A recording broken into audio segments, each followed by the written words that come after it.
Welcome to the TWIML AI podcast. I'm your host, Sam Charrington.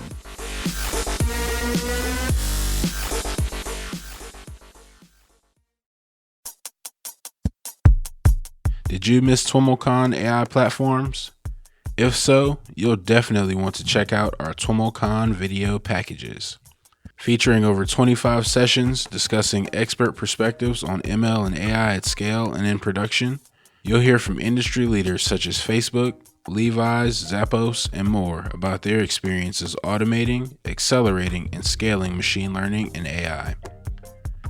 In each video package, you'll receive our keynote interviews, the exclusive team teardown panels featuring Airbnb and SurveyMonkey, case studies, and more.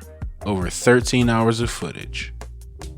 Once again, visit twimlcon.com/videos for more information or to secure your advanced purchase today.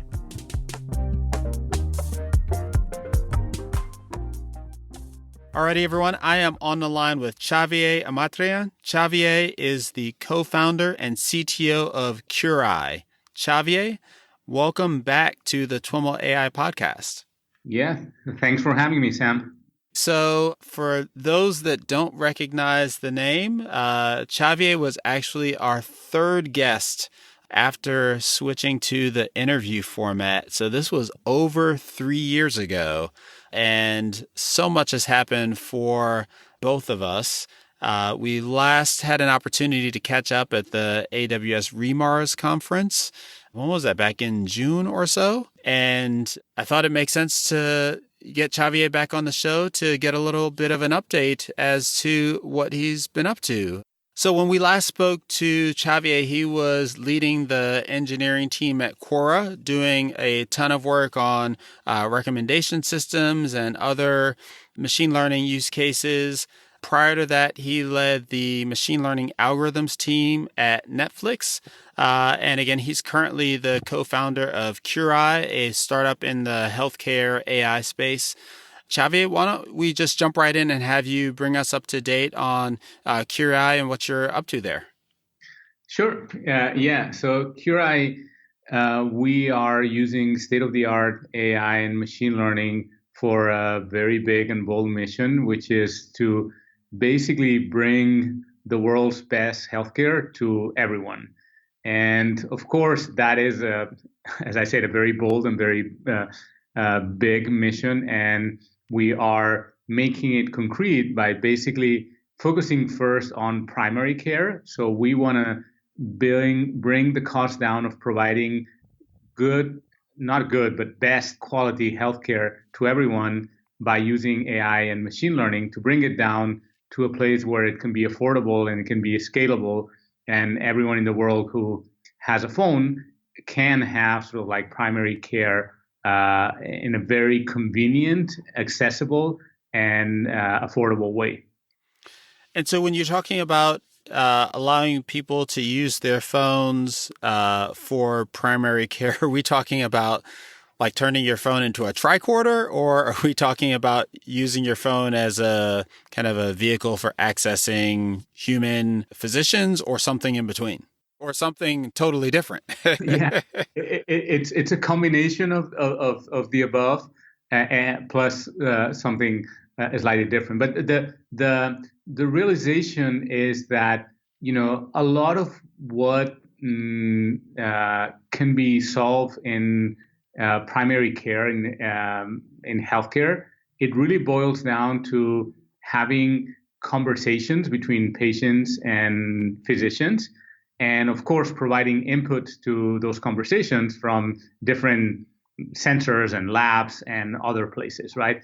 But the core of what happens in any kind of like medical visit is a conversation between the patient and the doctor, and that's the part that can be really automated, and not only automated, but actually brought to a point where it's you can do it from anywhere that you have a phone with any kind of connection, and you can start having a conversation and chatting with a doctor. That's all you need. And of course, there's always going to be things that you can do over the phone. Like you can't get your medication over the phone, right? But that's okay because we can always deliver medication to your home, or we can always refer you to a lab that is nearby and get the result from the lab and whatnot.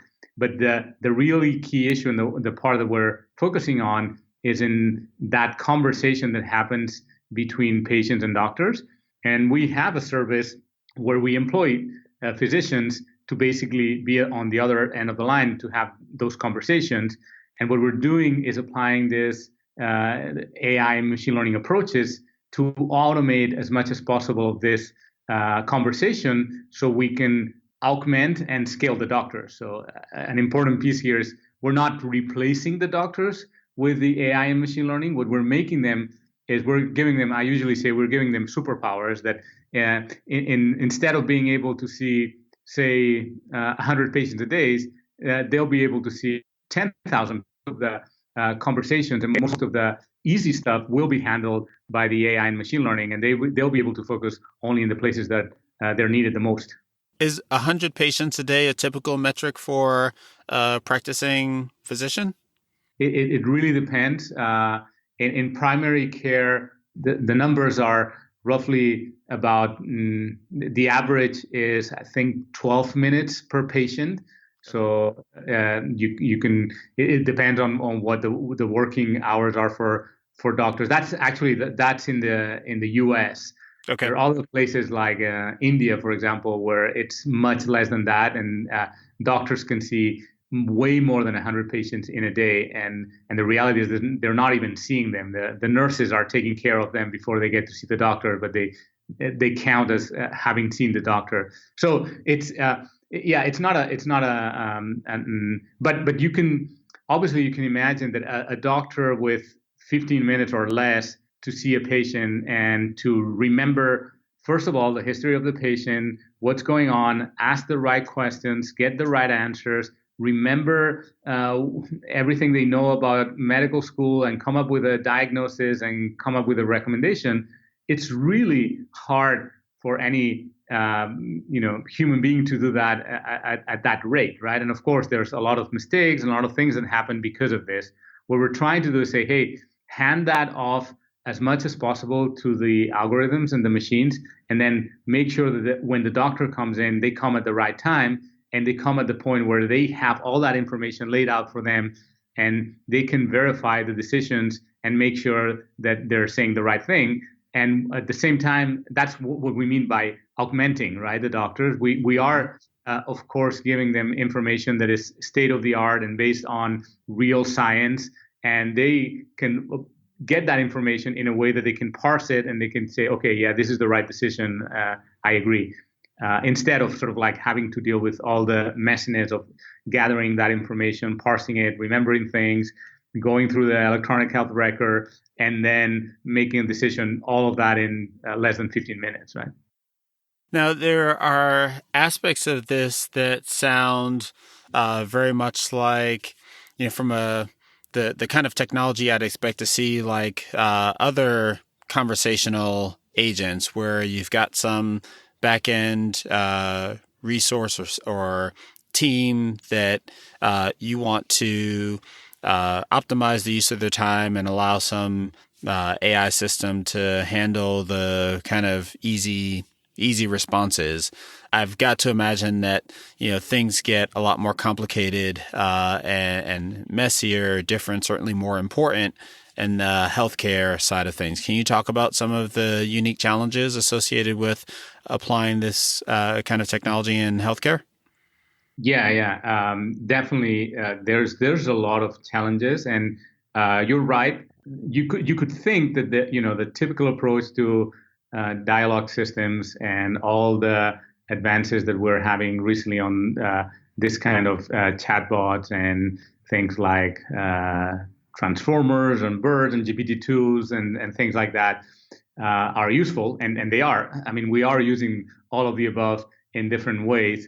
But the reality is, in a domain like healthcare and medicine, where the stakes are so high, you cannot leave things out to chance or just to a model to rely on this kinds of conversations to actually following the right path. And there's a lot of examples out there where you can trick any of these models to say things that seem reasonable for any human being, but they're medically completely wrong, right? And there's been a few examples of that. And of course, that's the key the key issue that we're tackling with is like, how do we combine prior knowledge about what's correct and incorrect in science and in medicine with some of this automation, right? We do have a key insight here, and a very important thing of what we're doing is we control the end-to-end. So we have both sides of the conversation, we meaning the patient and the expert, the doctor, right, in this case. So the interesting thing in our in the way that we're applying this technology is that we can deploy the conversation helpers in both ways, right? We can decide to serve something directly to the user if we want to, but we can also serve it to the doctor, and the doctor can use it as an assistant and make a call whether that makes sense or not, if it's being helpful, right? That's a really important thing, right? Because then you're basically walking the line between a chatbot and an assistant, kind of like a Gmail assistant, if you will, when you get an auto response suggestion, right? Mm-hmm. And the doctor can decide, okay, yeah, this makes sense. I'll just take it as it is, or this doesn't make sense.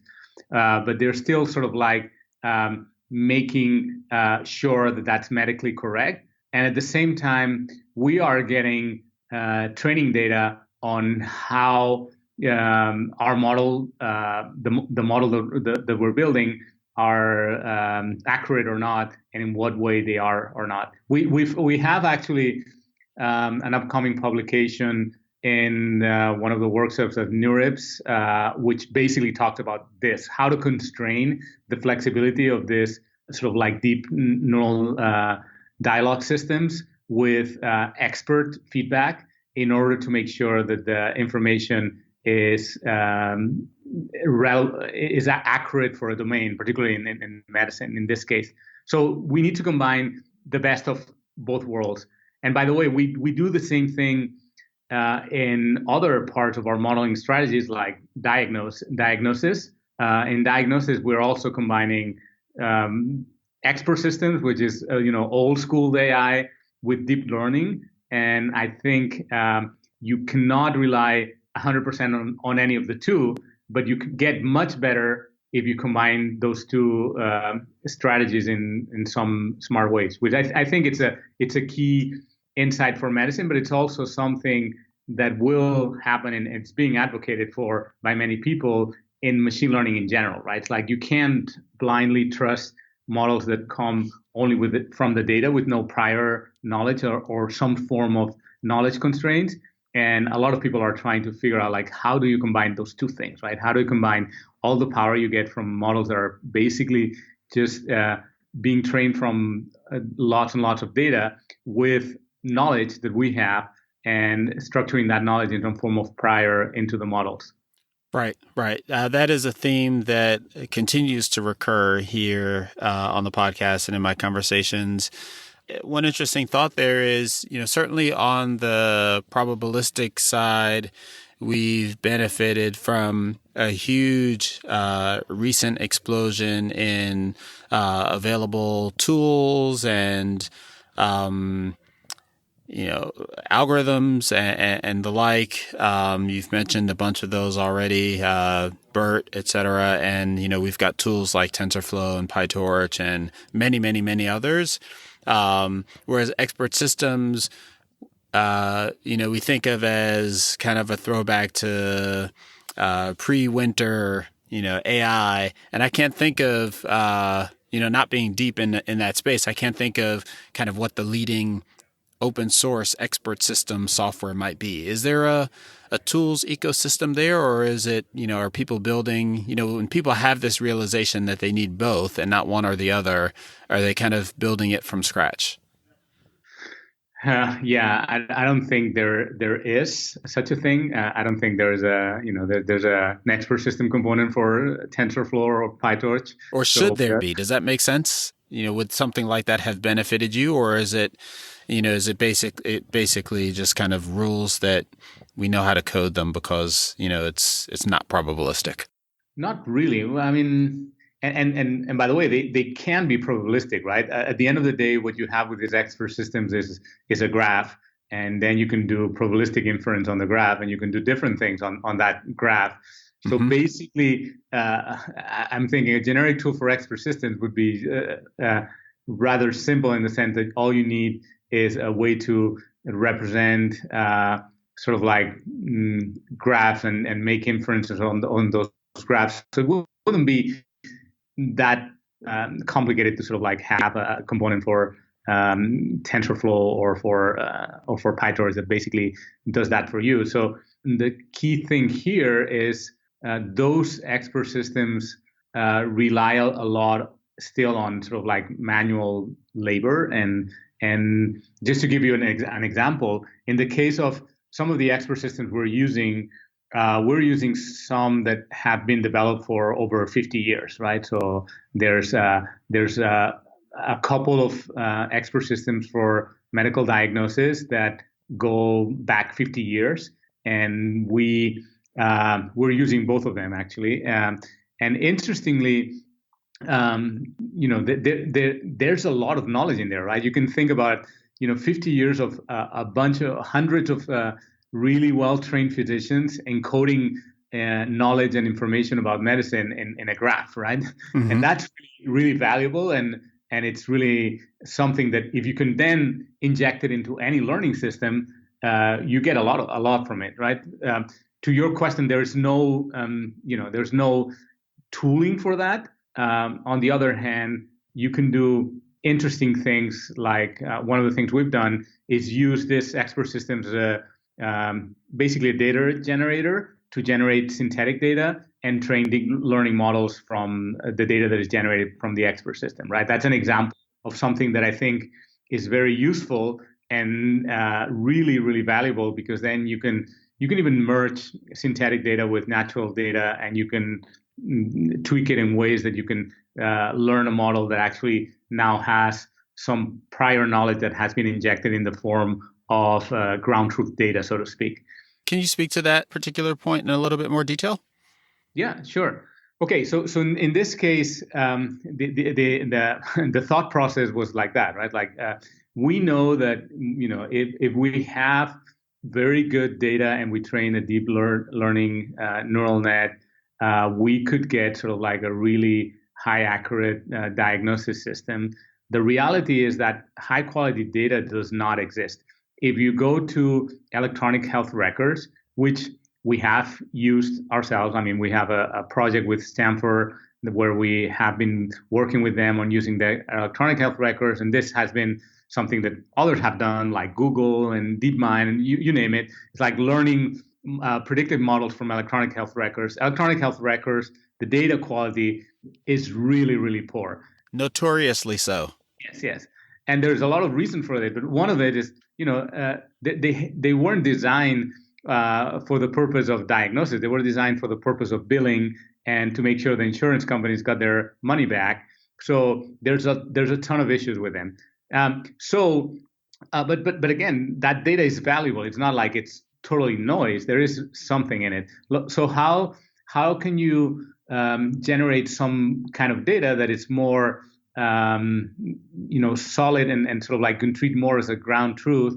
Well, you can go to this expert system, which again, all they are is a graph, and you can start activating nodes and generate data from that graph that basically becomes sort of other cases that you use to train your deep learning model. And that's what we showed in this is a paper we published last year, where we basically generated data from the expert system.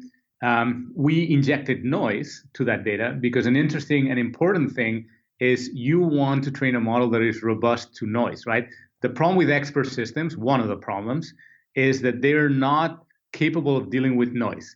So in other words, if if the patient doesn't say exactly the symptom they have and they make a mistake because they didn't understand the question, or the doctor enters a wrong thing, the expert system is basically doomed, and it's going to give you an incorrect output. That's not the case for, you can train machine learning models that are relatively robust to noise, because you can even do adversarial training and you can do a lot of different things to make them robust. So how do you combine both? Well, you can also inject noise to the expert system, and that's basically what we did. So we generated data from the expert system. We injected different kinds of noise. One example, which I think will be very obvious, is you can inject noise by saying, hey, I'm just going to randomly inject symptoms that are very common, right? I'll just add coughing to everything, because coughing is something that people have in general, no matter whether they have one disease or not, right? It's like you always can cough or sneeze or something like that is very prevalent and very common. Is a typical thing and can really confuse an expert system. But if you train a machine learning model on ignoring cough because it's something that is very common and it's not going to help determine what the diagnosis is, well, then you build a robust model. So we again generated synthetic data from these systems, injected noise in ways that we made the learned model more robust, and we also combined that synthetic data with natural data that we had from EHRs and other sources to also prove that you don't need to constrain yourself to just one single kind of data, right? All you need to do is combine it in smart ways to sort of like understand, because there's obviously value to training from real world data. All you need to do is figure out how to combine it with more clean data and data that you can trust.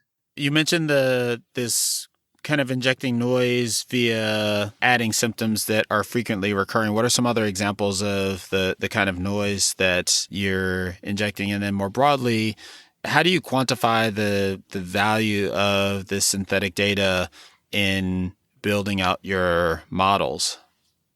Yeah. So to the first question, I mean, I think that the key insight to adding noise in a domain like medicine is that you need to have some domain knowledge, right? Like when I gave you the example of adding symptoms that are very common, that makes sense, right? Because it makes sense because we know about medicine. Like, okay, yeah, the explanation makes sense. Another example is like, well, you can remove symptoms that are very rare or are likely to be missed, right? That's another thing that makes sense once you explain it, right? But you need to have some insight and you need to talk to doctors. And that's something we do all the time, right? This kind of strategies don't come up by sheer imagination. They come up because we talk to our physicians and we talk to them and say, hey, how do you deal with these issues? What are issues that are common and that lead to mistakes in diagnosis? How can we make sure that our model doesn't make the same mistake? So I think that is a key and important thing, is you need to work with domain experts. And that leads me to answer your second question. And let me just pause there, because that's a kind of an interesting point. I think, when I think of noise, at least from a classical engineering perspective, I think of noise as like this junk that's, uncorrelated from your signal.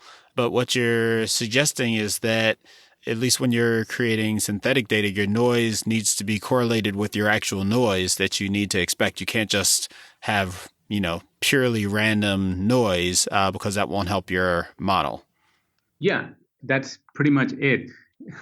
I mean, here it's a slightly different, right? A notion of noise, if you will. But what you have is synthetic data that is strictly true, if you will, because true in a scientific sense, because it's been generated by kind of like an expert system that it's been designed on science. But what you need to do is inject noise that mimics more the reality of nature, right? And the messiness, right? But that noise, needs to model some of the natural messiness that you see in real life. and you need to not inject it. Yeah, it's not white noise Right. in that sense. Right. It's noise that tries to turn that synthetic data into something that is more real, right? If you think about it, I mean, I use sometimes the metaphor of like the self-driving cars also use synthetic data that is generated from video games. And it's like, well, you can imagine that you're training your self-driving model on data from Grand Theft Auto, but you need to inject, I don't know, fog, and you need to inject rain, and you need to inject things that are not maybe in your synthetic data, and they're adding noise to the capture of the image, but in a way that mimics real live situations, right? Not just white noise. Mm-hmm.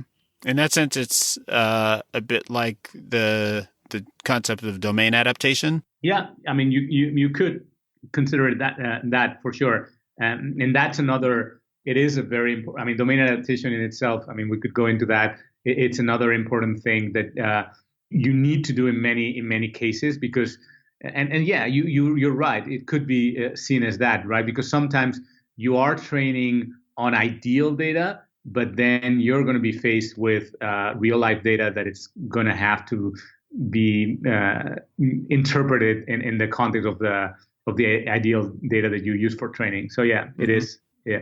And, okay, so you're about to take on that second question. Yeah, the second question was about how do you even know that the data is good, or even the model that you're training is good, and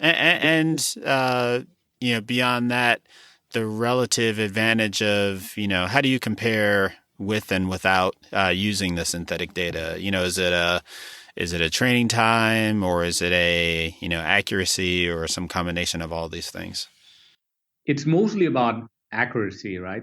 And the problem is that the definition of the accuracy is again really tricky and not that obvious, right? Accuracy in the context of medical diagnosis is a very very tricky thing to define, particularly because you would hope that by asking a physician, you would get a ground truth. But that's not the case, right? There's studies out there, for example, the Human DX project that published some studies that on their data set, the average accuracy of a single physician was 60%, right? Which is really low. Now, if you take the consensus of 20 physicians, that got up to over 80%, which is much better. But then, of course, you need to have 20 physicians agree, and you're still at 80%. Which is a lot better, but not necessarily comforting if you're the patient. Exactly. And I think that's a key issue in like, what do we treat as ground truth?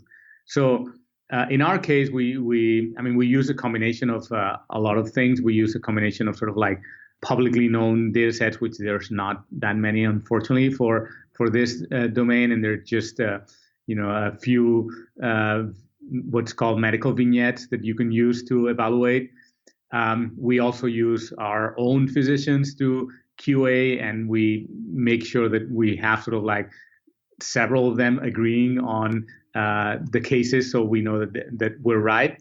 And then at the end, there's also this kind of like synthetic data, right? It's like you need to treat that synthetic data as pseudo ground truth, in the sense that, as I mentioned, if you think about it, that synthetic data is the result of, as I said before, 50 years of research from hundreds of physicians who have agreed that that's what that particular disease should be defined as, and that's those are the symptoms that are related. So it's as good as a ground truth as you can get in many other cases, right? So again, I wish I had a great answer for this, but the reality is I don't. It's like it's kind of an iterative process where you like treat one data as a ground truth, but then you compare it to your other data. You let your physicians go through it and say, yeah, this is correct or this is not, and then you feed it back, and you keep improving both over time. And I think that's another very important lesson learned here is that you need to design all these systems as really learning systems, right? So it's not only about what's their accuracy today, it's more about how can you make sure that the accuracy and all the other metrics you care about improve over time, right? And in the meantime, the important thing is like we always default to humans, right? It's like we'll always default to a human doctor and improve the model over time, and just tell that human doctor like, hey, our model thinks that these three things are important. Do you want to consider them? And the doctor will say yes or no, and it's their call. And we'll be as good as the doctors are. But over time, we are pretty sure. Actually, even in our offline evaluation metrics, we think that our models are already at least as good, if not better, than the average doctor. But even with that, it's not enough, right? It's like they need to be better than the best doctor to even make it feasible to rely on them. But they're a good assistant and a good augmentation to the human physician for sure. Have you made any attempts to benchmark the third-party expert systems with regard to,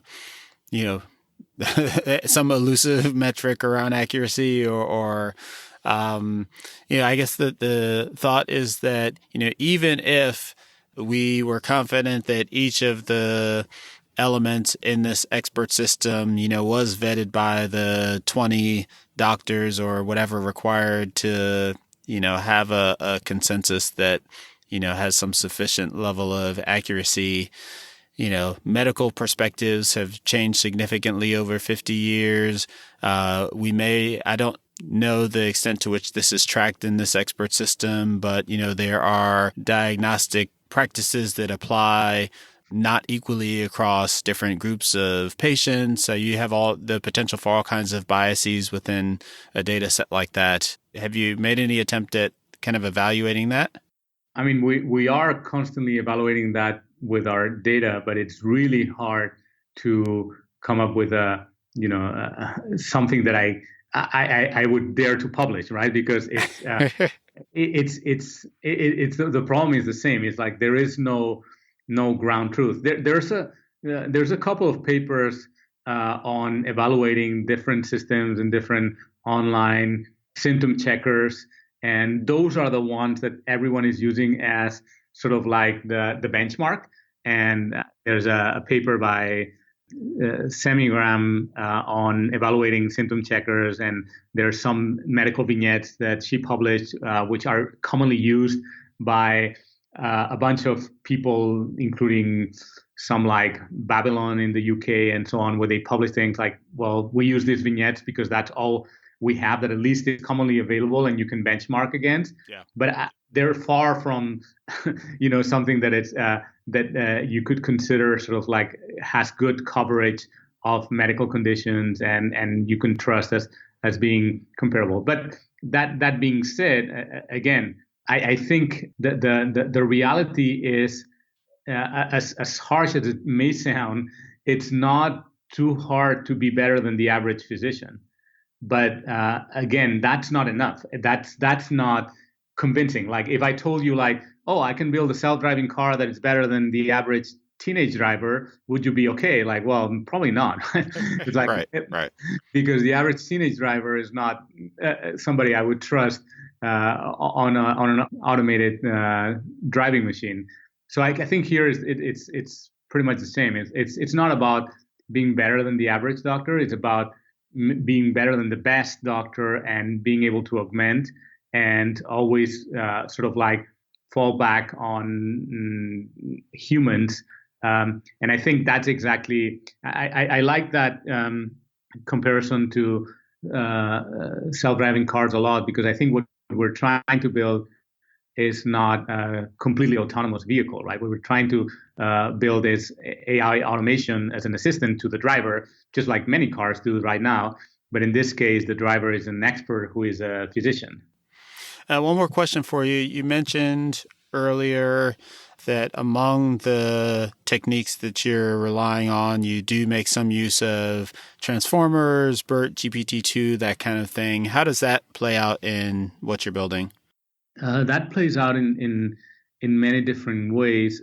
I mean, there's a lot of great things about those approaches. The one that I think is probably the most relevant in our case is the fact that it's transfer. It's all about transfer learning, right? It's about if you have a great model that has learned in general how to speak, sort of say, you can then fine tune it on some specific domain to become better about speaking about healthcare, right? So a lot of the approaches we take is we look at some of these models, we fine tune them on very specific data that we have that is focused on healthcare, and then we can use it to do a bunch of things. I mean, the output of those models can be used in the context of a chatbot or a dialogue system, but you can also use them to generate features for anything, for a classifier or you name it, right? And I think because they build a representation of language in general, right? So we use them as inputs to many of the things we do, but more directly, we also use them as I was mentioning before, to generate assistance to the physicians as they're chatting and they're talking to the patient, right? So if you think about, and that's also, I think, I dare to say, pretty common in many applications of just customer service in general, like where customer service will have sort of like assistance. Actually, there are some papers, I think, for example, from Airbnb, where they've done similar things for their customer service, where there's basically an assistant that is telling the customer service, suggesting things they could say, so they can basically accept them or not and decide whether they want to type them out or just simply select the suggested response. So that's an example where you can almost, you can take one of these models, fine tune it, train it on very specific data that it's more healthcare oriented, and you can generate sort of like an assistant for a physician or an expert in any given domain. Well, Xavier, it was absolutely wonderful catching up with you. Really excited to learn more about what you're up to there at Curai, and I'll definitely be following along.